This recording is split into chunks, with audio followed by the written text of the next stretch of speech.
আজকে আমরা এসেছিলাম এই সুন্দর ক্যাফেটাতে।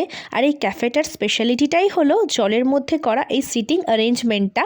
আর এই দিন ছিল ভ্যালেন্টাইন্স ডে। সারাদিন আমি আর ভ্লগ করিনি, কিন্তু বিকেলবেলায় যখন বেরোলাম ভাবলাম যে না, সুন্দর একটা ক্যাফেতেও এসেছি সেজে গুজে, এবার তোমাদের সাথে একটু ভিডিও শেয়ার করাই যাক। আর লাকিলি আমরা জায়গাও পেয়ে গিয়েছিলাম, তার কারণ আমরা একটু বিকেল বিকেল এসেছিলাম, না হলে জলের মধ্যে জায়গা পাওয়া যায় না। আর এই যে জায়গাটা দেখছো, আমি যখন ভিডিও দেখেছিলাম তখন এখানে না জল ছিল, মানে এখানে বেরি ছিল, যেটা আর কি এখন শুকিয়ে ফেলা হয়েছে। এটা আর কি ক্যাফের পেছন সাইডটা, বাট যদি জল থাকতো তাহলে একটা আলাদাই সুন্দর লাগতো।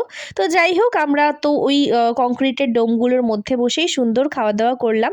আর যেহেতু ভ্যালেন্টাইন্স ডে ছিল, চারিদিকে লাভ বালুনস, তারপর লাইট সমস্ত দিয়ে সুন্দর সাজানো ছিল।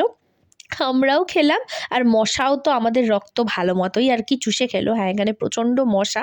আর ক্যাফেটার নাম হচ্ছে ওয়েলনেস হার্বস ক্যাফে। তো এই তো ছিল আজকের ভিডিও। এখন বাই বাই।